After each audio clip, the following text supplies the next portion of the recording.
97.4 FM.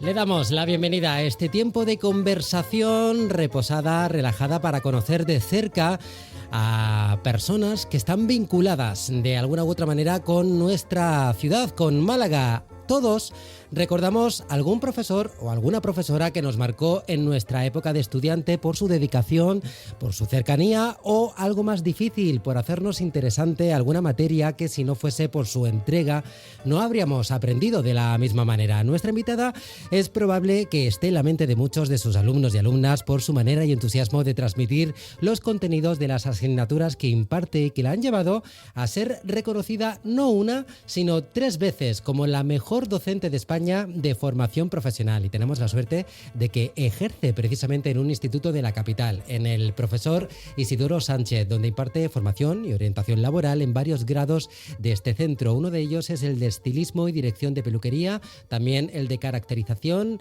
y maquillaje profesional y el de mecánica. Patricia Santos, 3 veces galardonada con los Goya de la Educación, en 2017, en 2021, en 2023. ¿Cómo se lleva ese honor? Muy buenas tardes. Hola, buenas tardes. Bueno, yo cada vez que lo escucho todavía suena como muy grande, ¿no? Y más en una profesión como la nuestra, que es tan difícil poder identificar, ¿no? Eso de mejor, ¿no? ¿Quién es mejor? Porque nuestros contextos hacen bastante complejo, las respuestas son completamente diversas, o deben de serlo, ¿no? Y es verdad que bueno, pues es complicado, ¿no? De sentir eso como con todas las letras que tiene, ¿no? Pero la verdad es que también lo escuchas y te acuerdas de todos los alumnos y las alumnas que han pasado por clase, que son los que en realidad en mi caso y en todos los casos, en este certamen, son los que nominan, ¿no? Y entonces es como una... Pero de toda España, o sea, los alumnos de toda España. Efectivamente, sí. Pero es como, yo siempre lo he comparado a un abrazo. Es como una muestra de cariño, ¿no? que te quieren prestar, y ha sido muy bonito en las 3 ocasiones. Ha sido bastante bonito, y sobre todo también porque es una muestra de cariño de tu alumnado, pero también un reconocimiento de tu trabajo de compañeras y compañeros, ¿no? Que son los que luego bareman esos méritos profesionales del año. Pero Patricia, imagino que la primera vez te hace ilusión, uno piensa, oye, qué bien, pero a lo mejor no espera volver a repetir, y en tu caso hasta en 3 ocasiones. ¿Lo viviste igual en cada una? ¿La primera fue la más emocionante? ¿Cómo es ese proceso cuando te lo notifican? Pues mira, la primera vez fue muy extraño, porque yo recibí un email notificándome que había sido nominada, pero claro, yo no conocía el certamen, pensé que era un spam y lo eché a la basura y ya está. Y la prensa se hizo eco de la noticia, y de repente mi padre me llamó y me dijo: Patri, ¿sales en la prensa? Y dije, bueno, no sé por qué, digo, no tengo conocimiento. Y ya al verlo, pues conecté con ese email, tiré del mismo y dije, pues no va a ser que era de verdad, ¿no? Sí. Y esa primera fue muy emotiva, porque permitían a cualquier estudiante que había sido estudiante tuyo nominarte, ¿no? Y que luego además te decían mensajes de lo que habían dejado para poder nominarte. Entonces yo no sé exactamente las personas, pero sí había unos mensajes muy bonitos de hacía 10, 12 años. Gente que decía cosas que todavía se me ponen los vellos de punta, ¿no? Como me ha cambiado la vida. Entonces fue súper emotivo. Yo recuerdo que nada más escuchar eso ya fue como, ya para mí ya he ganado, ya no necesito ni ganar ni nada. Esto es una maravilla, ¿no? Un golpe de un impulso, y fue fue súper bonito. No me esperaba ganar absolutamente nada.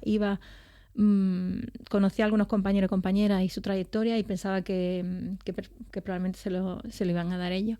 Así que fui muy relajada, y bueno, cuando me lo dieron no me lo esperaba, y me temblaba la voz. No tenía nada preparado, ni el discurso, ni nada. Y fue un poco así. Lo viví con mucha sorpresa. La segunda, pensaba que no era posible, porque no había nadie que hubiera ganado 2 veces en ninguna categoría. Entonces dije, bueno, pues esto no es posible, o sea, no se va a poder dar. A ti te notifican la nominación, digamos, Sí. ¿no? Y luego, en el momento de la celebración es cuando ya conoces el resultado y dicen tu nombre, ¿no? Sí, bueno, O directamente ya te lo notifican. Primero te notifican que te han nominado. Bueno, antes las nominaciones pasan por un filtro. Seleccionan a las personas que están correctamente nominadas, les piden que mandemos méritos. Pues hay que hacer una cantidad de documentos, una carpeta que tienes que mandar, que eso te dura horas y horas de recopilar y organizar por categorías, y aceptas la nominación cuando entregas los méritos. A partir de ahí, hasta la última vez que estuve, que esa fue diferente de las anteriores, sí que sabías que habías ganado antes de la gala. Ahí sí que lo sabías. Pero en esta última era completamente sorpresa. Todo el mundo sabía, o sea, solo los finalistas sabían que estábamos finalistas, pero no sabíamos en qué lugar quedábamos, que fue mucho más emocionante. Pero en la segunda vez sí, yo ya iba a la gala sabiendo que iba a obtener el reconocimiento. Pero igual fue muy sorpresivo. Yo pensaba que no, mi alumnado insistía. Yo recuerdo que me decían, maestra, bueno, mis chicos son muy futboleros, ¿no? Me decían, si Messi coge más de un balón, ¿por qué no vas a coger tú uno, no? Y yo le decía, bueno, pues es diferente, es otra cosa, pero bueno, la realidad es que fue una sorpresa también, una sorpresa. Me pilló un poquito más preparada, porque sí que tenía ya un guión para por bueno, si pero acaso. como has comentado que no había precedentes Sí, claro, pero un docente o una docente que lo obtuviera 2 veces. Eso fue... ¿No te puso nerviosa? Bastante, y bueno, no lo entendía. Pensé, bueno, ya está, habrá sido así, y vuelvo a estar muy agradecida por mis chicos y por mis chicas y por todos los compañeros y compañeras que estuvieron detrás barameando los méritos, ¿no? Pero ya la tercera sí que fue como, bueno, esto, porque normalmente cuando, si te fijas, son como impares, porque yo cuando recibo el premio, mi alumnado se sube arriba, pues te vamos a nominar otra vez. Y yo, no, por favor, dejadlo, porque está bien para que se visibilicen trabajos de otras personas, de profes buenos, ¿sabes? Entonces, no me nominéis más, por favor. Y claro, eso se te olvida, y ahora pasa un año y medio y al siguiente no lo has recordado. Este año sin par también. Este año sin par, sí. Y bueno, pues en la tercera ya dije, bueno, por favor, otra vez. Y estuve a punto de no aceptarlo. De hecho, el último día lo acepté. Justo el último día entregué méritos, porque tenía ahí un debate ético sobre si tenía o no que participar. Y con una conversación con un buen amigo mío me decía, hombre, es como un desprecio a lo que tu alumnado quiere, ¿no? Entonces, quede como quede, tienes que tirar para adelante. Y lo hice. Esta vez sí que estaba completamente convencida de que no me lo iban a dar. Por lo que decía, no había nadie con 2, menos con 3, ¿no? Y era sorpresa. Yo recuerdo que mis padres querían venir a Galicia, que es donde se entrega, y les dije, a ver, vais a hacer todo este esfuerzo y probablemente no voy a ganar, ¿eh? Y mi padre decía, bueno, pero se come muy bien allí, ¿sabes? Vamos en familia. Si no, la excusa para un viaje. Sí, exactamente, una excusa para un viaje común y tal. Y el mismo día de la entrega del premio me preguntó, comiendo igual, mi padre, dice, ¿has preparado alguna cosa por si acaso? Y dije, no. ¿Cómo puede ser? Vamos ahora mismo para el hotel. Y escribí el discurso en las hojitas estas que te dejan en los hoteles. Lo tengo guardado. Con la marca del hotel. Sí, exactamente. Y prácticamente una hora antes de que comenzara la gala, pensando que no iba a ser, antes de subir vi que nos sacaban todo al escenario, iban nombrando de forma regresiva. Entonces a una azafata le pedí que me cogiera el móvil y los papeles estaban dentro. Pensando que eso yo no lo iba a usar.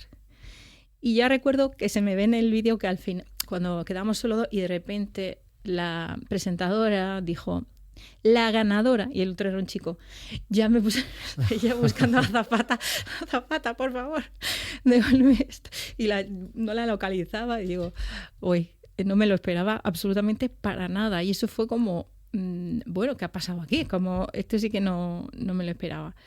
Pero bueno, fue, como digo, una experiencia muy bonita, mi familia también muy contenta, mi alumnado el que más lo estuve viendo en directo.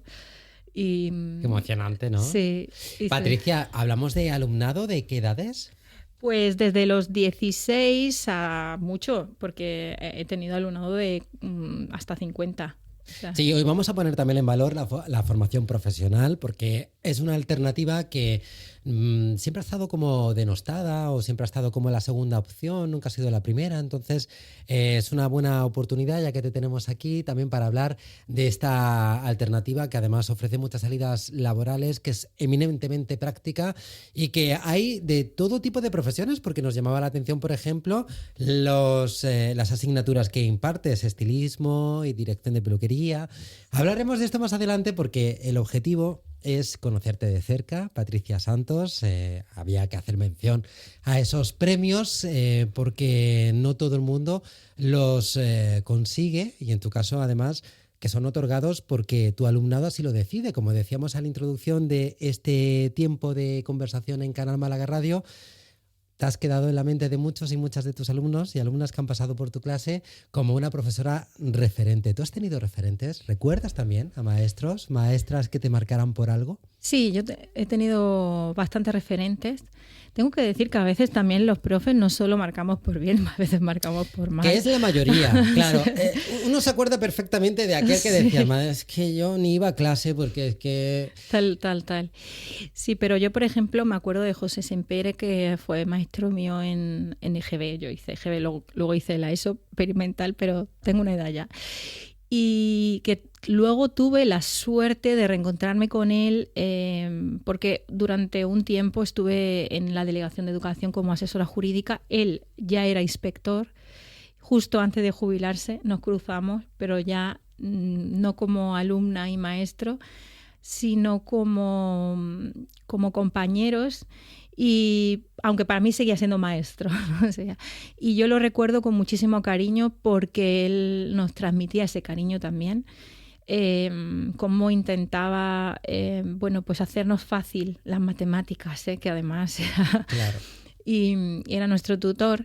Y siempre estaba intentando, pues eso, animarnos, a fomentarnos esas inquietudes por aprender, haciéndolo, bueno, pues cercano a nosotras y a nosotros, ¿no? Y eso yo creo que es una de las claves, ¿no? El tipo de relación que tú consigues crear en tu clase, en el aula, con tu alumnado, condiciona mucho ese aprendizaje y esa huella que decíamos, ¿no? Y yo creo que es eso algo que tenemos que tener presente.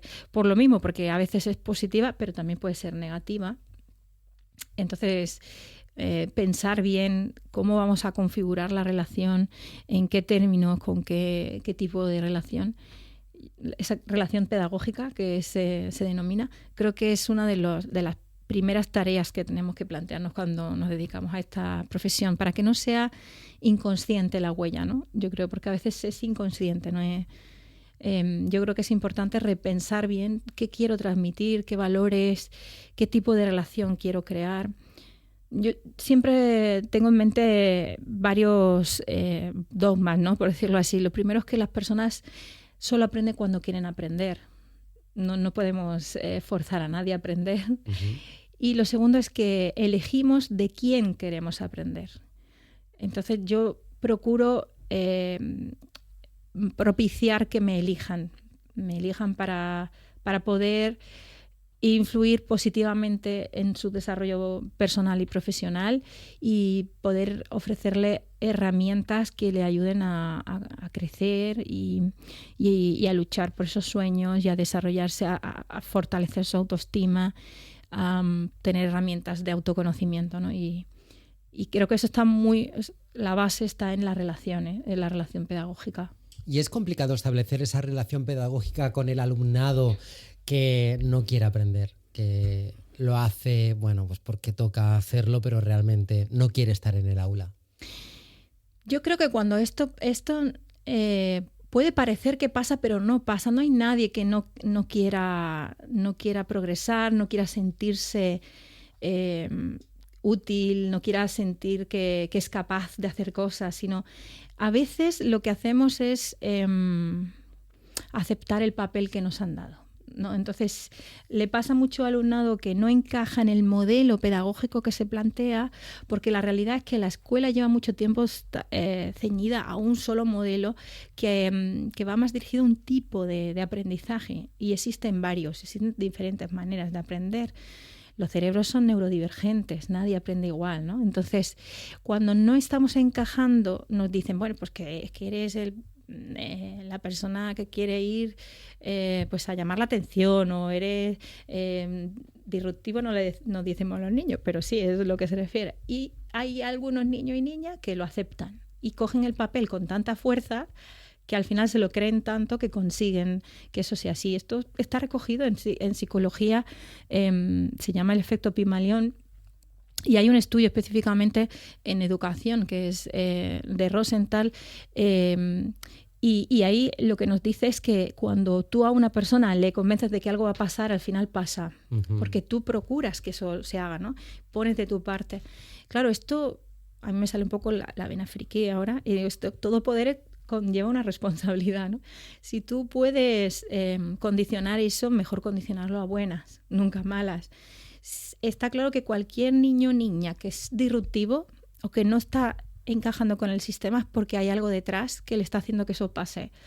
Puede ser una carencia socioafectiva, puede ser un mal encaje con el modelo, puede ser una necesidad educativa. Yo creo que nuestra labor está en estar muy atentas a eso, muy atentos, y procurar identificar lo que ocurre, porque al final no dejan de ser menores y necesitan que la escuela sea una oportunidad, ¿no? Que no sea un sitio donde se le pone ahí una etiqueta y ya se les condiciona. Esto se ve mucho en FP. La mayoría de los chicos y chicas que llegan vienen con esa etiqueta, con una mochila donde se les ha dicho lo que son, se les ha dicho que no sirven para estudiar. Todavía, es una pena, pero todavía en las sesiones de evaluación de secundaria se escucha, bueno, estos chicos no pueden hacer bachillerato, que se vayan a FP, como si esto fuera... Sí, como fuera la opción descartada. Exactamente. Cuando en realidad en la formación profesional hay que... o sea, no es que sea menos, se aprenden, lo que pasa que hay una opción más académica que se ajusta más a un modelo de aprendizaje, a una serie de habilidades y destrezas, y una opción mucho más profesionalizada, más manipulativa, más vivencial, aunque la académica también debería ser vivencial, ¿no? Y conectada. Pero obviamente, como he dicho antes, cerebros neurodivergentes necesitan respuestas también diferentes. Entonces, eso no significa que seamos menos habilidosos. Yo siempre les digo, fijaros, soy un ejemplo de esa alumna que encaja estupendamente en un sistema académico. Soy la niña de dieces, de primera fila, que mi gran habilidad es la memoria. Todavía me acuerdo de primero de carrera y hace ya 20 y tantos años que salí. Y lo que tengo delante son personas que me demuestran también mis carencias, porque en cambio, si hubiera sido más manipulativo, igual yo no hubiera sido esa niña de primera fila, ¿no? Es decir, mis chicos, por ejemplo, se van a coger motores y yo no soy capaz ni de abrir el capó. O sea, entonces, cuando yo les intento explicar y que vean ellos que... Entonces, ahí, ¿quién es el que necesita ayuda? Ahí necesito yo ayuda. Y ellos, depende por lo que te estén valorando, podrás ser alguien destacable, excelente o no. Y también habría que cuidar mucho y lanzar un mensaje a padres y madres sobre las expectativas que depositan en sus hijos e hijas, que muchas veces el mensaje de yo no tengo la capacidad de estudiar viene porque se lo han inculcado en casa, porque los han visto, han considerado que son más torpes o que no tienen la agilidad para aprender memorizando o para retener conceptos, y entonces muchas veces esas expectativas juegan en contra de lo que puede llegar a ser ese menor, ¿no? Tienes completamente la razón, porque en realidad somos todo influye la familia. Es cierto que hay unos periodos, sobre todo en la adolescencia, que suelen influir un poquito menos por los procesos de modificación de nuestro cerebro, etcétera, que nos alejamos un poco de la familia y luego volvemos, pero siempre influye, son un pilar nuestro. Entonces, quizás es interesante que trabajemos en la misma sintonía. Yo no creo que haya ninguna madre, ningún padre, ninguna familia que quiera algo malo para sus hijos. Lo que pasa que también hemos aprendido así, ¿no? Entonces, si no tenemos esa formación para poder entender, para poder reflexionar, un espacio de poder reflexionar sobre esto y entender un poco sobre cómo funcionan los cerebros, cómo funciona. Por ejemplo, yo les digo a los chicos, está demostrado que nuestro cerebro es plástico. Entonces, si tú, es que no soy bueno en matemáticas, no eres bueno porque a día de hoy tienes ese músculo un poquito atrofiadillo, pero si lo trabajas muchísimo, lo conseguirás.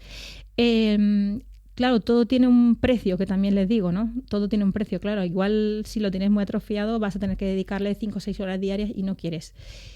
Pero eso no significa que no puedas. Eso significa que no lo eliges, que es diferente. Uh-huh. Entonces, tener ese conocimiento de cómo funcionan los cerebros, de cómo influyen nuestras palabras a la hora de hablar con nuestros hijos, esto pues creo que es necesario, una escuela de familias en ese sentido, porque yo estoy casi al 100%, voy a dejar un 0 con algo, de segura que todas las familias quieren lo mejor para sus hijos. Entonces lo hacen como lo vivieron o de manera no reflexionada, ¿no? Entonces siempre tiene que llegar una generación que rompa eso, ¿no? Claro. Y que se dé cuenta que quizás pues sí, lo hemos vivido, pero no era lo más adecuado, y hay que ver que nuestros hijos, todas las personas tienen un talento, tienen que probar, tienen que descubrir cuál es, dicen los japoneses, su lugar en el mundo, el ikigai, ¿no? Que trabajamos nosotros en clase, que me parece, bueno, una filosofía súper interesante. De hecho, nosotros trabajamos esa filosofía japonesa en aula.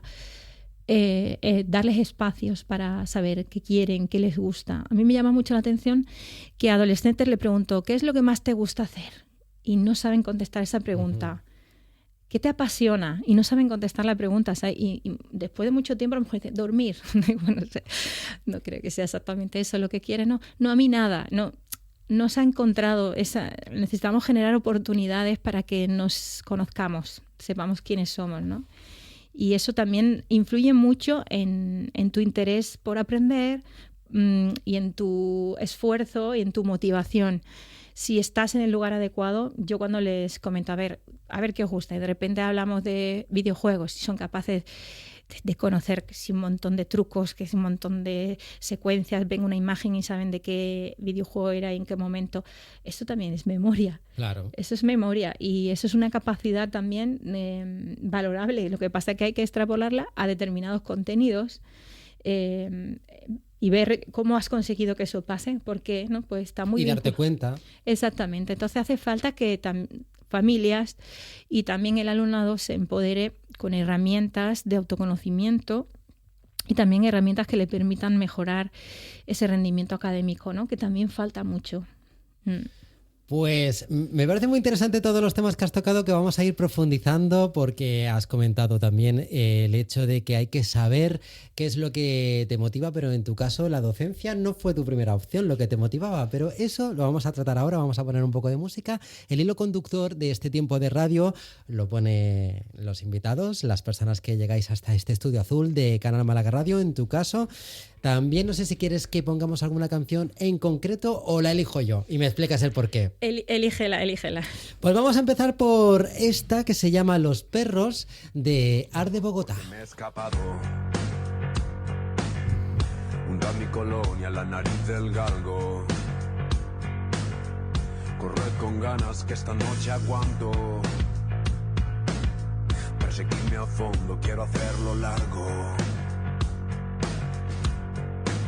Y aunque me quiera parar, no, nunca me voy a parar, no.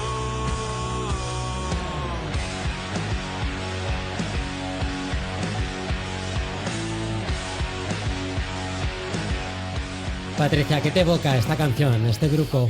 Bueno, el grupo me parece una maravilla.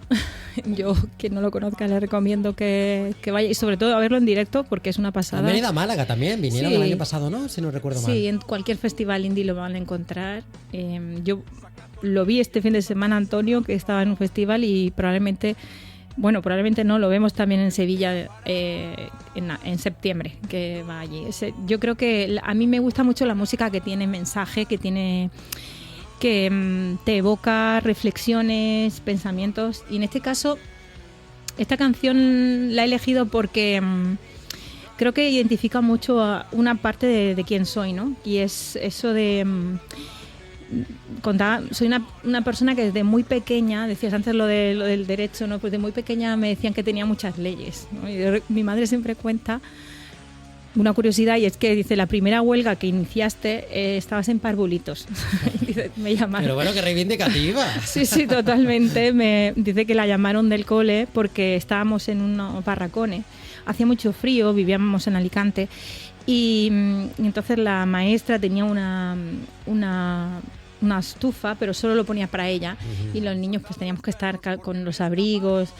Y en un momento dado se ve que le dije que no era muy justo que no compartiera, y animé a mis compañeros a que no hiciéramos las tareas hasta que no hubiera calefacción. Entonces la maestra dijo... ¿Y cómo fue esa reivindicación? ¿Fue fructífero? Bueno, la maestra llamó inmediatamente a mi madre para que me llevara a casa. Te aplacó. Pero mi madre, claro, al llegar y contarle el tema, dijo, pues va a ser que la niña tiene razón, ¿no? O sea, aquí está pasando algo. Y eso me ha acompañado desde entonces durante toda mi etapa escolar y a día de hoy. Yo recuerdo mi padrino, que en paz descanse, siempre me decía, Patri, cuando te hagas más mayor dejarás de... Él decía de defender al pobre, lo llamaba así, no sé si era tal así. Y la realidad es que no he podido evitarlo, sigo sintiendo una necesidad de luchar por las injusticias. Y un poco dice ahí, soltar a los perros porque me he escapado. No pienso... valoro mucho los valores, los principios, y las personas que lo tienen son capaces de no sacrificarlos o no venderlos. Y yo a día de hoy creo que sí, estoy orgullosa de que eso es así en mi caso. Es decir, no me vendo, ¿no? Por un puesto, por un lugar, por un sueldo, por un dinero. Creo mucho en la importancia, yo trabajo mucho con mis estudiantes, de ser buena persona. Yo creo que ese es el éxito en realidad en la vida, ser buena persona. Conseguir ser buena persona. Has dado pinceladas de esa generosidad por tu parte, de esa también sensación de justicia, incluso cuando comentabas a la hora de la nominación de tu tercer premio, que llegaste a pensar incluso a renunciar, precisamente por una sensación de justicia de que otro docente también lo recibiera, ya que lo habías recibido en varias ocasiones. Y eso has hablado de esa parte de niña, reivindicando desde el parvulario, y eso fue lo que te llevó a ser licenciada en Derecho. Sí, yo también es algo que en mi familia siempre comentan, porque era muy extraño. Era bastante pequeña, no sé, saben, sobre 7 años o así, que dije que quería ser juez. Y no sé, esta pregunta que haces típica a los niños y a las niñas, que debemos de dejar de hacer, ¿no? De ¿qué te gustaría ser de mayor? Y claro, mis amigas, bailarina, yo quiero ser actriz, y yo de repente un día dije juez, no sabemos bien por qué causa ni nada. Porque no hay nadie en tu familia. No hay nadie en mi familia, no sé... Supongo que algo pasaría o algo yo me impactaría, y a partir de ese momento casi que me puse una oreja de burro, porque la gente me decía, le llamaba a mi madre, esta chica sirve para algo de comunicación, y le decía siempre que no, que me dejaran, que yo iba a ser juez. O sea, yo lo tenía clarísimo, que iba a ser juez y que iba a entrar a la carrera, y eso me iba a dar pues herramientas para mis luchas, ¿no? Mis defensas. Y entré en la carrera descubrí que ahí es donde más injusticias había casi, pero también me curtió y me ayudó mucho a conocer el derecho. Yo me encanta el derecho, me apasiona el derecho, creo que es una herramienta muy importante, aunque ahora de hecho le he atraído a la educación y la utilizo mucho. Doy formaciones para equipos directivos, para inspección educativa, para instituciones. Y con ese foco doble de la pedagogía entendida desde el derecho. Hace falta mucha pedagogía para entender el derecho, porque es complicado. Efectivamente. Pero bueno, la realidad es que creo que he encontrado ese cómo casarlo, ¿no? Pero la realidad es que hasta cuarto de carrera seguía pensando que quería ser juez, que lo tenía muy, muy claro, que esa era mi vocación. Lo que pasa que, como te comentaba antes, la niña de repelente de siempre quiero sacar un 10, y cada vez que el profe o la profe decía esto sube nota, allí que yo estaba en primera fila levantando la mano de manera desesperada para ser yo la que lo hiciera. Y en Derecho Mercantil la profesora nos planteó la posibilidad de subir un punto en el examen final si preparábamos una clase de un tema que aún no había dado ella.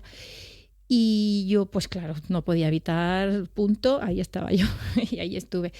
Yo recuerdo eso, lo tengo en la memoria como un momento clave, dice María Zambrano, el momento en el que sentí la vocación. Porque subí allí, creo que di la peor clase de mi vida, eso también es verdad, las cosas como son. Claro, porque realmente no era tu objetivo era subir puntos, no ejercer la docencia. Era bastante aburrida yo misma, a mí misma me podía aburrir con ese temario que estaba yo explicando, en este caso de comparativa de sociedades, pero sí que sentí como que era lo mío, hizo como si fuera una peli, sería un flashback de esto que empiezas a ver todo lo que has visto. Y me di cuenta que desde que tengo uso de razón había estudiado enseñando y acompañando a mis amigas, a mis amigos de clase. De hecho, en la misma facultad yo terminaba las clases y nos íbamos al bar y yo les preparaba apuntes, le hacía ejemplos, les explicaba las clases que no entendían. Digo, en realidad me he estado negando algo que realmente me apasiona, ¿no? Que es poder, o tengo una habilidad para poder acompañar a las personas a conectarlos con conocimientos, a motivarles, y en realidad eso es a lo que me quiero dedicar. Lo decidí en cuarto de carrera, ya me quedaba un año porque yo estudié el antiguo sistema. Entonces, en principio pensé en quedarme en la universidad, entré de becaria, pero estudié un máster, bueno, en este caso el CAP, descubrí que estaba el mundo de la FP, que yo no sabía que existía, porque, claro, al ser una niña de 10, a los niños de 10 no le explicaban que estaba esa opción. Esa opción no existía para los niños. Y de repente descubrí que ese era mi sitio. La FP era mi sitio. No tuviste prejuicios, porque también el hecho de haber sacado siempre buenas notas, tener un expediente académico brillante y por lo tanto encauzar tu camino hacia la universidad, no te hizo rechazar ni mirar con menosprecio la FP. Porque a lo mejor otra persona descubre la docencia, pero decide ser profesora universitaria. Y en tu caso, no tuviste el prejuicio y conociste la FP y te dedicaste a esa labor. Sí, yo creo que encajaba más, quizá por uniéndolo con la otra faceta que decía reivindicativa. Los modelos docentes en la universidad son un poco más jerárquicos, están más condicionados. Llegar a un sitio donde yo podía desarrollarme profesionalmente, tener mis propias ideas, generar mis propias propuestas de aula y luego encontrar personas que yo vi allí que estaban como sintiéndose menos que nadie y yo podía como descubrirles que no era así. Fue como casar las dos cosas. Aquí es donde tengo que estar, porque alguien que ha sacado un 10 en todo le dice que vale mucho, ¿no? Y entonces eso funcionaba mucho, que alguien que viniera de otro mundo admirara a otra persona que no había venido de ese mundo, ¿no? Y que de sí misma probablemente tenía un bajo concepto. Exactamente. Yo creo que era mi sitio. Lo sentí desde el primer momento y... Pero ¿y cómo llegas a la FP? Es decir, ¿cómo llegas a decir, ¿y esta opción para ser profesora? Porque cuando se estudiaba el CAP, ahora es el máster de profesorado, el curso de certificación pedagógica tenía unas horas de estancia en aula. Y en este caso me tocó el Jesús Marín, que es un centro de aquí de Málaga. Y claro, la profesora con la que yo hice las prácticas, que me vio así tan inquieta, me empezó a dejar mucho, me dejaba hacer. De hecho, ella incluso se iba de aula, me dejaba para que yo pudiera pues desarrollar mis propuestas, afrontar a las dificultades. Y claro, conocí la FP gracias a esas prácticas. De hecho, o sea, ¿de casualidad? De casualidad, sí. De hecho, la profesora de la universidad me decía, no es necesario que estudies eso para dar clases en Derecho. Lo que pasa es que yo me planteé, vale, sé mucho Derecho, pero si quiero dedicarme a dar clase tendré que aprender pues eso de pedagogía, ¿no? Porque ya no voy a ser juez, ahora voy a ser otra cosa, ¿no? ¿Ya lo decidiste? Yo sí, lo decidí en cuarto. Todavía no he terminado. Es verdad que en mi familia siempre me acuerdo de mi abuela, que la pobre no lo entendía. Me acuerdo que ella lloraba, me decía, no lo entiendo. Y luego ya antes de fallecer lo entendió, cuando vio todo lo que, lo que había vivido, ¿no? Pero yo creo que esa parte de tu familia que no lo entendió, cuando haya visto tus reconocimientos profesionales, esos premios, habrán dicho, o sea, habrán validado que tu decisión era la acertada. Claro, que no era la típica vocación de la infancia, Sí. sino que fue una vocación, pues también podemos reivindicarla mucho más madura y que surge cuando tiene que surgir, que no tenemos por qué venir ya desde pequeños con la idea fija o clara. Sí, además yo creo que todo tiene sentido en la vida. Yo se lo digo a mis estudiantes también. A veces recuerdo ahora mismo una conversación con una alumna que al final se ha quedado pendiente, no puede hacer prácticas. Lloraba mucho y le decía yo, Natalia, la vida le va a dar sentido a esto. O sea, entiende que esto va a encajar. Lo que pasa que tenemos que dejar pasar. Abre los ojos, que hay algo aquí que tienes que aprender, que por eso te quedas y no vas. Y luego vendrá otra cosa. Entonces yo creo que todo encaja. Yo no puedo ser la maestra que soy hoy o puedo acompañar como acompaño. He tenido oportunidad incluso de participar en una ley educativa si no hubiera tenido esa formación en Derecho, si no hubiera tenido esa pasión por el Derecho, si no hubiera seguido estudiándolo, trabajando con él de manera paralela. Entonces esa carrera tenía que venir y tenía que estar ahí y yo tenía que pasar por eso, no lo cambiaría, empezaría el camino exactamente igual. Y como yo le digo a todos las personas somos lo que somos por lo que hemos vivido y si no seríamos otras, así que por eso es importante entender que todo tiene su sentido y que llegamos aquí por eso. Has estudiado Derecho con esa sensación de justicia innata que tienes, que desarrollaste desde pequeña para ver precisamente, para luchar por cualquier causa que consideraras desfavorecida. Una vez que has pasado por la Facultad de Derecho y que ese bagaje lo tienes ahí, dicen que la ley es igual para todos, pero que no todos somos iguales ante la ley. ¿Piensas igual? Bueno, yo creo que la ley, de manera escéptica, en muchas ocasiones sí que son leyes equilibradas y justas a veces, habría que analizar de qué hablamos, ¿no? En este caso yo me estoy refiriendo quizás a cosas más bien educativas, que es con las que más manejo, ¿no? Pero claro, es que luego el ser humano es el que tiene que trabajar con ellas, el que tiene que interpretar, el que tiene que aplicar, y luego entran otras cosas en juego. Cuando las aplicaciones de las leyes entran en juego intereses, entran en juego ideologías, y a veces pensamos que no está bien la ley, pero desde el punto de vista de jurista sí que podemos analizar la técnica jurídica correcta o no, pero la realidad es que la práctica, lo que ocurre en la vida, muchas veces no es que sea porque la ley no sea correcta, sino porque entran en juego todos esos ingredientes que he comentado, ¿no? Por la interpretación que hacen esa de la ley, ¿no? ¿A quién le corresponde? Esos intereses particulares, esas ideologías, esa forma de poner todo lo que entra en juego. Ahora, por ejemplo, estamos con una aplicación creo que la ley de formación profesional es una ley maravillosa que todo el mundo quería. Había un consenso de eso, se aprobó con un consenso maravilloso, y ahora había mucha discusión sobre su aplicabilidad, y en los debates la mayoría piensa que es la norma, pero cuando la lees la norma de manera estética no es la norma, es cómo se está llevando al aula, cómo se está aterrizando, cómo las diferentes instituciones están interpretando, y cada una desde un punto de vista, con una visión diferente, con diferentes intereses, si el interés está en el alumnado o está en un horario o está en unas condiciones laborales. Entonces, ¿la ley es lo que está mal? No, está mal la manera en la que trabajamos con ella, ¿no?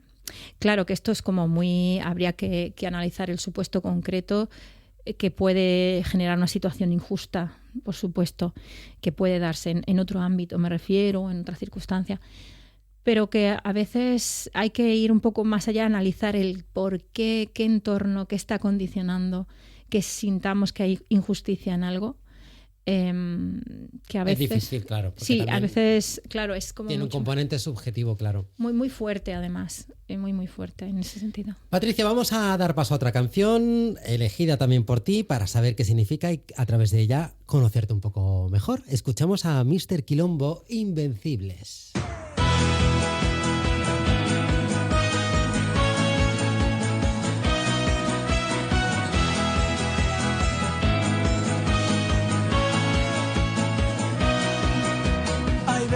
Que estoy donde quiero estar, hay días que todo funciona, hay noches que están repletas de sol y hay miradas que impresionan, y ahora siento que me voy a quedar con ganas de parar el tiempo, criogenizarnos para vivir para siempre en este momento, y hoy un día lo recordarás como los días felices, y ahí voy, que nada. Bueno, el título Invencibles, a lo mejor da pistas por dónde puede ir, ¿no? Sí, bueno, esta es una canción para mis estudiantes. Uh-huh. Es una canción de mis estudiantes. Tengo que decir que las canciones están bastante influenciadas por uno de mis mejores amigos que se llama Alberto Romero, que me inició en ese mundo indie que me ha abierto, que conectaba tanto conmigo, ¿no? ¿Cuál era el estilo? Que antes de descubrirlo, sí, que consumías más hasta que llegó tu amigo. Claro, yo Alberto, era has un poco dicho, más, ¿no? sí, era muy ecléctica y claro, esa conexión, o sea, importancia que yo le doy al sentido de las cosas, cuando él me dijo, pues este es tu estilo. Entonces, y fíjate que me ha descubierto bastante, pues que realmente es verdad, ese era mi estilo, ¿no? Que encajo con mucha música indie. Pues esta canción creo que se aplica a eso, a muchos estudiantes y vivencias que hemos tenido, ¿no? Yo quizás el origen de todo es una experiencia que tuve siendo súper jovencita, acababa de entrar en la formación profesional a dar clases. Me mandaron a la línea de la Concepción, a un instituto que se llama Virgen de la Esperanza, uno de los institutos más grandes de Andalucía, en un contexto sociodeprimido bastante pues afectado por familias desestructuradas, mucho paro, mucho tráfico de drogas, etcétera.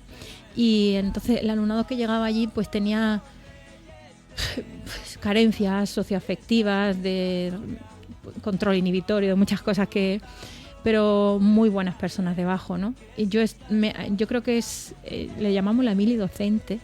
Como decía antes, todo pasa por algo. Yo creo que no sería yo si no hubieras pasado por allí. Me enseñó la mili muchísimo. docente para los profesionales. Sí, porque te dificulta, te pone un espejo, te da un baño de humildad.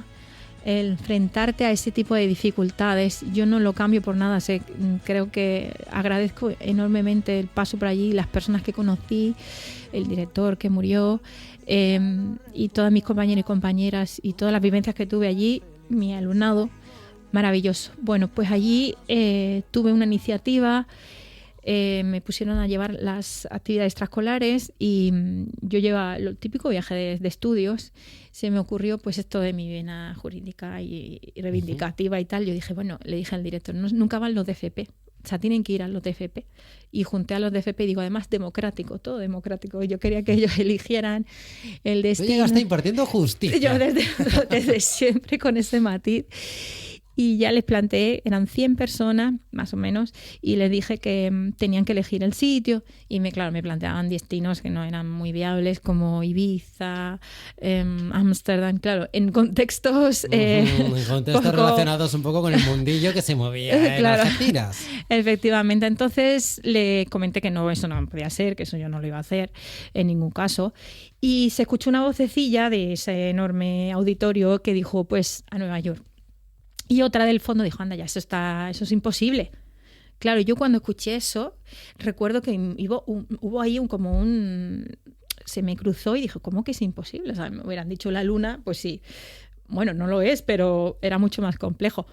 Y yo dije, eso no. Sí, ahí estaba operando un prejuicio. Sí, y yo dije, pues, ¿sabes qué? Que este va a ser el proyecto de este año, mi proyecto. O sea, se llamó eso. Era proyecto Nueva York y le planteé que además la frase fue esa, digo, no hay nada imposible pero tampoco nada gratis, es decir, vamos a ir, nos va a costar, vamos a trabajar mucho pero lo vamos a hacer. el director me planteó que efectivamente al estar en un centro difícil de desempeño y tal, no podía ser un hándicap el precio del viaje. Claro. Y yo, como daba un módulo, una asignatura que se llamaba Administración, Gestión y Comercialización de la Pequeña Empresa, mi segunda carrera era empresarial y había estudiado mucho de cómo se gestionaban las empresas, pero nunca la había aplicado, la verdad.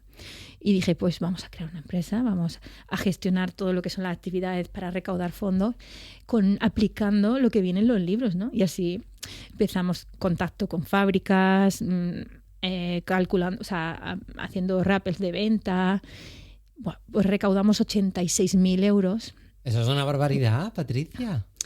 Con todos los chicos y chicas fueron gratis al viaje, con su trabajo, con su esfuerzo, con su inversión, con su aprendizaje, porque fue también para mí una sorpresa cuando empezamos las familias se implicaron muchísimo, empezamos a movilizarnos con su arte, con su trabajo, que hicimos de todo, teatros, bailes, verbenas, de todo tipo de cosas, colaboramos con el pueblo, con diferentes empresas para que pudieran recaudar los fondos.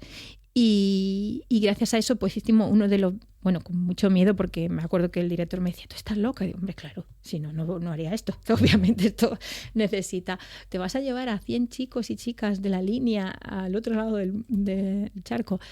Pues sí, nos fuimos y fue uno de los mejores viajes de mi vida y no pasó absolutamente nada, se portaron súper bien, les cambió la vida a muchas personas. De hecho, esos mensajes que decía del primero, ahí se notaba que eran ellos por lo que contaban. Había personas que nunca habían salido de Algeciras y de repente Nueva York, o sea, el choque cultural, todo eso les abrió la mente. Gente que pensó en estudiar fuera. Hay una alumna de entonces que se fue a vivir a Estados Unidos y ahora es ingeniera. Fue algo como muy impactante. Yo recuerdo que tengo de ahí uno de mis primeros tesoros, porque ahí están los premios esos, pero yo tengo unos premios mucho mejores, ¿eh?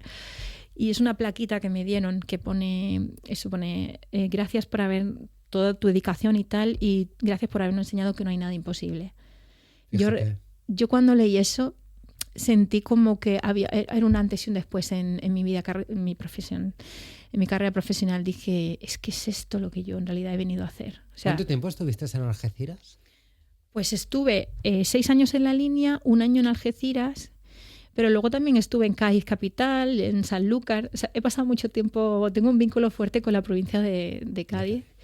Y la realidad es que yo al final estaba muy feliz allí.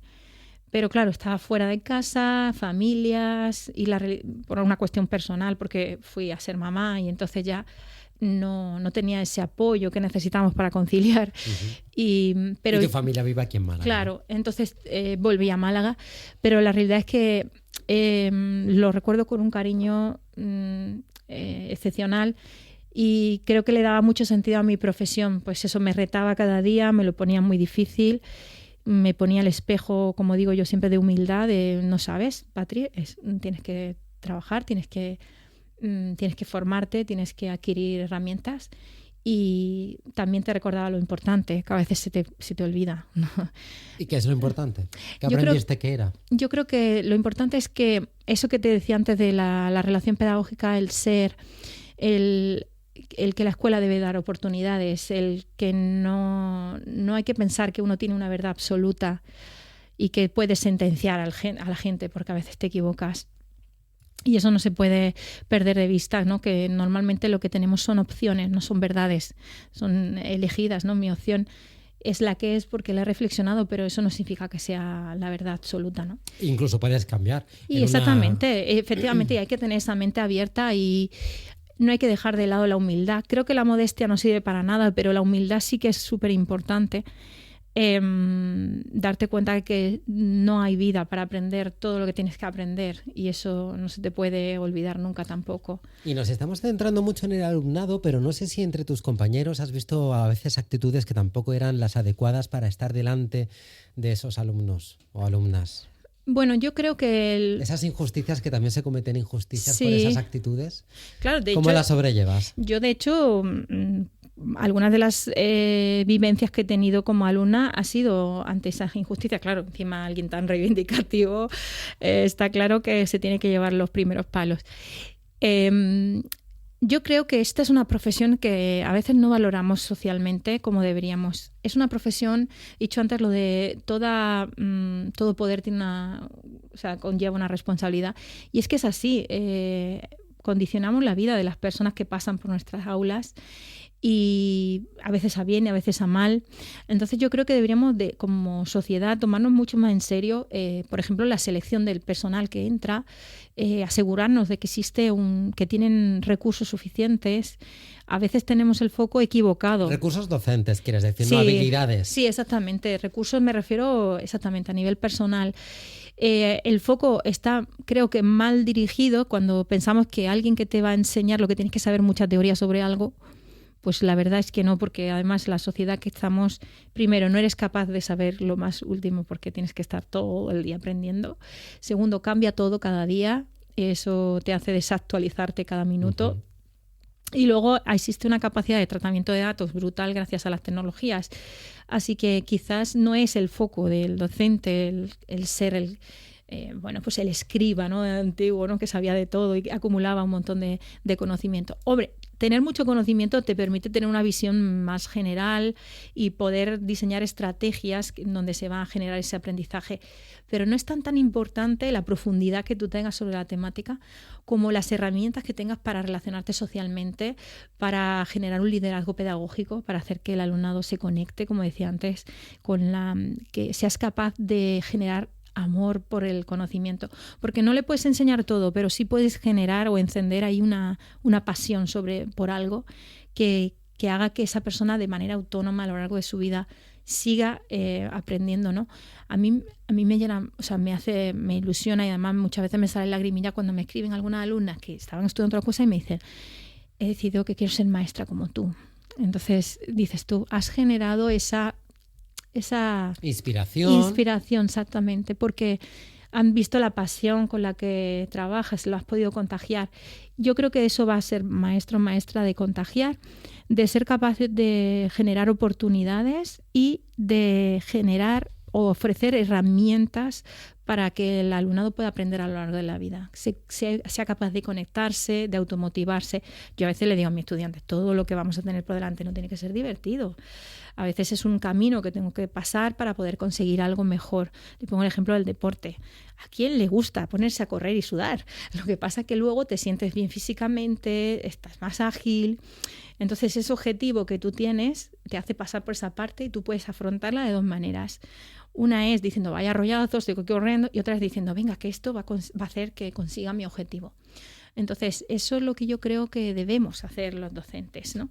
Y para eso pues necesitamos herramientas de inteligencia emocional, conocer cómo funciona el cerebro, neurociencia, psicopedagogía, psicología social. Esos yo creo que son los pilares que nos van a permitir estar más preparadas y preparados.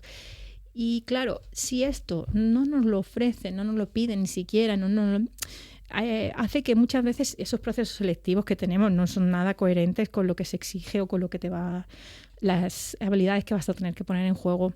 Entra mucho profesorado que quizás es su última opción, que no era lo que querían, ¿no? Claro. Están buscando un tipo de trabajo. Y claro, el problema es que si tú no tienes esa pasión, el alumnado te lee completamente y te aprende. No aprende lo que dices, pero sí te aprende en lo que haces, cómo lo haces. A mí muchas veces me dice mi alumna, es que vienes a las 8 de la mañana con una sonrisa, maestra, es que eres una motivada.